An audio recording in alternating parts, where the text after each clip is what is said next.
கர்த்தருக்கு ஸ்தோத்திரம். இந்த நாளிலும் நிகழ்ச்சியை பார்த்து கொண்டிருக்கிற அருமையான சகோதர சகோதரிகளே, உங்களை ஆண்டவராகிய இயேசு கிறிஸ்துவின் நாமத்தினாலும் எசேக்கியேல் தீர்க்க தரிசன சுவிசேஷ ஊழியத்தின் சார்பாக வாழ்த்துகிறேன். ஸ்தோத்திரம். கர்த்தர் உங்களை ஆசீர்வதிப்பார். கர்த்தர் நல்லவர். ஆமென். ஸ்தோத்திரம். அவர் நல்லவராய் இருக்கிறபடினாலே இந்த பூமியில் பாவிகளாகிய உங்களையும் என்னையும் தேடி அவர் ரட்சித்தார், அவர் ஆசீர்வதித்தார், அவர் பரிசுத்தப்படுத்தினார். பிரியமானவர்களே, இந்த நாளிலும் நாம் வேதத்தில் ஒரு பகுதியை நாம் பார்ப்போம்.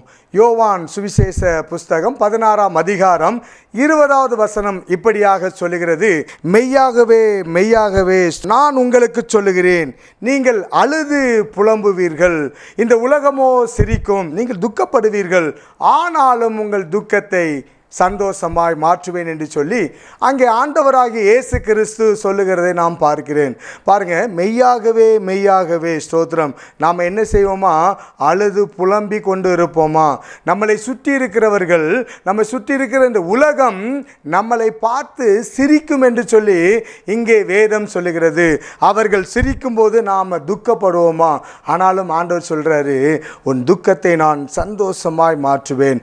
அருமையானவர்களே, இந்த பூமியில் வாழுகிற நீங்களும் நானும் ஒவ்வொரு நாளும் ஒவ்வொரு துக்கத்தோடு, ஒவ்வொரு வேதனையோடு, ஒவ்வொரு பாடுகளோடு வாழ்ந்து கொண்டிருக்கிறோம். யார் என்னுடைய துக்கத்தை மாற்றுவார், யார் என்னுடைய வேதனையை மாற்றுவார் என்று சொல்லி நாம் அதற்காக ஒவ்வொரு நாளும் வேதனைப்பட்டு கொண்டிருக்கிறோம். நாம் அதற்காக ஒவ்வொரு நாளும் கண்ணீர் சிந்தி கொண்டிருக்கிறோம். அருமையானவர்களே, உங்களுடைய துக்கத்தை சந்தோஷமாய் மாற்ற என் ஆண்டவராக இயேசு கிறிஸ்து இந்த பூமிக்கு வந்தார்.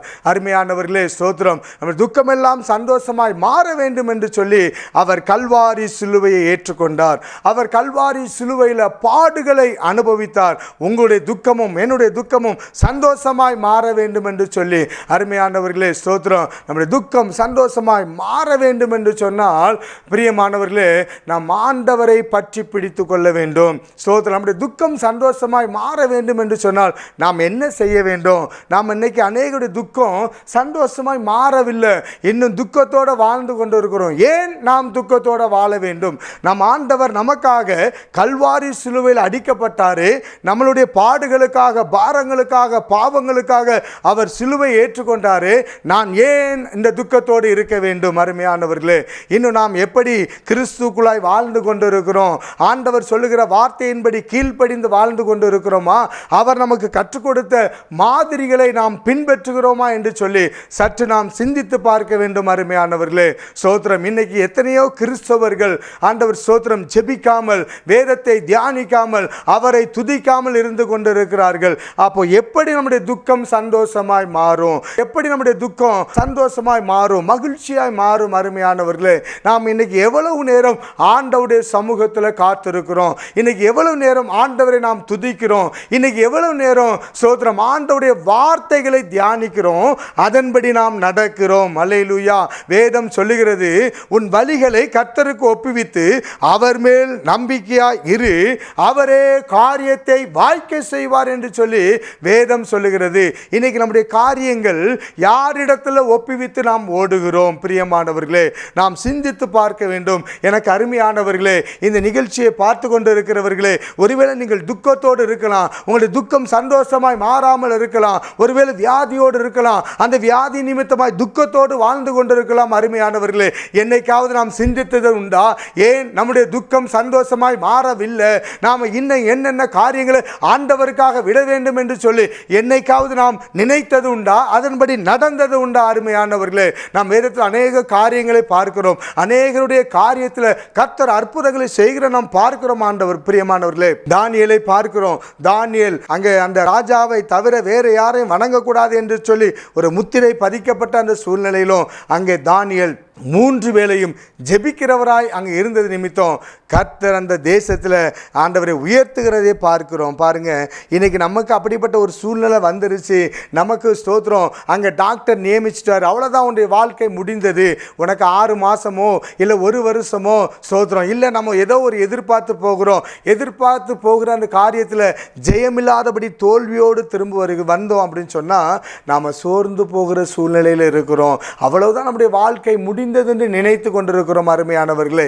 இல்லை, நாம் செய்ய வேண்டியதை கரெக்டாக செஞ்சோம் அப்படின்னு சொன்னால் கர்த்தர் நம்முடைய துக்கத்தை சந்தோஷமாய் மாற்றுகிற தேவனாய் இருக்கிறார். தானியேலை நினைத்து பாருங்கள். சிங்க கெபில கொண்டு போட்டு கொலை செய்ய வேண்டும் என்று சொல்லி அங்கே முத்திரை பதிக்கப்பட்டது என்று சொன்னால் அதை மாற்றவே முடியாது என்கிற ஒரு சூழ்நிலையிலும் கூட அங்கே தானியேல் முன்பு செய்து வந்தது போல 3 வேளையும் ஜெபிக்கிற ஒரு மகனாய் இருந்தது நிமித்தம் அங்கே காரியம் மாறுதலானது என்று சொல்லி நம் வேதத்தில் பார்க்கிறோம். அருமையானவர்களே, இயேசு கிறிஸ்து நம்முடைய துக்கத்தை சந்தோஷமாய் மாற்றுவதற்காக இந்த பூமிக்கு வந்தார். நாம் ஒரே ஒரு காரியத்தை பார்த்து நாம் ஜெபித்து முடிக்கலாம். கர்த்தர் நிச்சயமாக பெரிய காரியங்களை செய்வார். பிரியமானவர்களே, மார்க் 5ஆம் அதிகாரம் 34வது வசனம் இப்படியாய் சொல்லுகிறது. ஆண்டவராகிய இயேசு கிறிஸ்து அங்கே ஒரு ஸ்திரியை பார்த்து, ஸ்திரியே, உன் விசுவாசம் உன்னை ரட்சித்தது, நீ சமாதானத்தோட போ, உன் வேதனை நீங்கி சுகமாயிரு. பாருங்க, எல்லாருக்கும் தெரிந்த ஒரு பாத்திரம் தான். 12 வருஷமாய் ஒரு ஸ்திரீ ஒரு பெரும் பாடுகளை அனுபவித்து கொண்டிருக்கிறாள். வேதம் சொல்லுகிறது, அவள் தனக்குண்டானவற்றை எல்லாவற்றையும் செலவழித்தும் சற்று கூட அவளுடைய வியாதி குணமடையலை. இன்னும் கூட வேதம் சொல்லுது, அவள் அநேக வைத்தியரால் வருத்தப்பட்டு. பாருங்க, அப்போ அநேக வைத்தியரால் அப்படின்னு சொன்னால் அப்போ அவள் எத்தனை வைத்தியர்களை போய் பார்த்துருப்பாங்க. அப்போ இன்னைக்கு கூட நம்ம பார்க்குறோம், உலகப்பூர்வமாக இன்றைக்கி ஒரு மருத்துவமனைக்கு போன உடனே அந்த மருத்துவர், ஒருவேளை அது ஒரு சின்ன வியாதியாக இருக்கலாம், அந்த மருத்துவர் நம்மகிட்ட சொல்லுகிற காரியம் என்ன என்று சொன்னால் அதை பெருசாக்கி இதை இப்படி பண்ண வேண்டும் அப்படி பண்ண வேண்டும் என்று சொல்லி இன்றைக்கி பணங்களை பறிப்பதற்காக பல காரியங்களை சொல்லுகிறதை நாம் பார்க்கிறோம். அதே போல தான் அன்றைக்கி அந்த ஸ்திரீயானவளை பாருங்கள், ஆனால் வேதம் சொல்லுகிறது அநேக வைத்தியரால் அங்கே வருத்தப்பட்டால். அப்போ அவங்க ஒவ்வொரு காரியத்தை சொல்லியிருப்பாங்க, உங்களுக்கு இந்த வியாதி சுகமடையவே அடையாது, இந்த வியாதியிலிருந்து உங்களுக்கு விடுதலை கிடைக்கவே கிடைக்காது, நீங்கள் ஜீவனுள்ள நாளெல்லாம் இப்படிப்பட்ட காரியத்தை நீங்கள் அனுபவித்து கொண்டு தான் இருக்க வேண்டும் என்று சொல்லி அங்கே அநேக மருத்துவர்கள் அநேக வைத்தியர்கள் சொல்லுகிறதுனால அங்கே அந்த ஸ்திரீ வருத்தப்பட்டு கொண்டு இருப்பாள். இன்னொரு காரியத்தை பார்க்கிறோம், தனக்குண்டான எல்லாவற்றையும் செலவு செஞ்சுட்டா, ஒன்றுமே இல்லை, அவ்வளோதான், ஸ்தோத்திரம். அவள் அந்த பணங்களை செலவு செய்த போதிலும் அவளுடைய வியாதியிலிருந்து கொஞ்சம் கூட அவளுக்கு சுகம் கிடைக்கல என்று சொல்லி வேதம் சொல்லுகிறது. அல்லேலூயா சொல்லுங்க. கர்த்தர் நல்லவர், ஆமென், ஸ்தோத்திரம். அங்கே நம்ம பார்க்கிறோம். அப்போ பாருங்க, அந்த சமாதானம் இல்லாத அந்த வேதனையோட அவ துக்கத்தோடு இருந்திருப்பா. பாருங்க, இந்த வியாதி பெண்களுக்கு வருகிறதான ஒரு வியாதி. நம்ம கிராமங்கள்லாம் பார்க்கிறோம், இப்படிப்பட்ட காரியங்கள் வரும்பொழுது 3 நாள் அளவு அவர்களை ஒதுக்கி வைத்திருப்பார்கள். அவர்கள் எதையும் தொடக்கூடாது, எங்கேயும் போகக்கூடாது அப்படின்னு சொல்லி ஒதுக்கி வைக்கிற ஒரு சூழ்நிலை. அப்போ 12 வருஷமாய், 1 நாள் 2 நாள் அல்ல, 3 நாள் அல்ல, 12 வருஷமாய் அந்த பாடுகளை அனுபவித்து கொண்டிருக்கிற அந்த ஸ்திரீ எவ்வளவு வேதனையோடு இருந்திருப்பா. யாரையும் பார்க்க முடியாது, எங்கேயும் போக முடியாது, எதையும் செய்ய முடியாது. அப்போ எவ்வளவு வேதனையை அனுபவித்து கொண்டிருப்பா, அப்போ எவ்வளவு துக்கத்தோடு வாழ்ந்து கொண்டிருப்பா. அதனால தான் ஆண்டவர் சொல்றாரு, ஸ்திரியே, உன் விசுவாசம் உன்னை ரட்சித்தது. அதோட முடிக்காம அங்க சொல்றாரு, நீ சமாதானத்தோட போ. அல்லேலூயா சொல்லுங்க.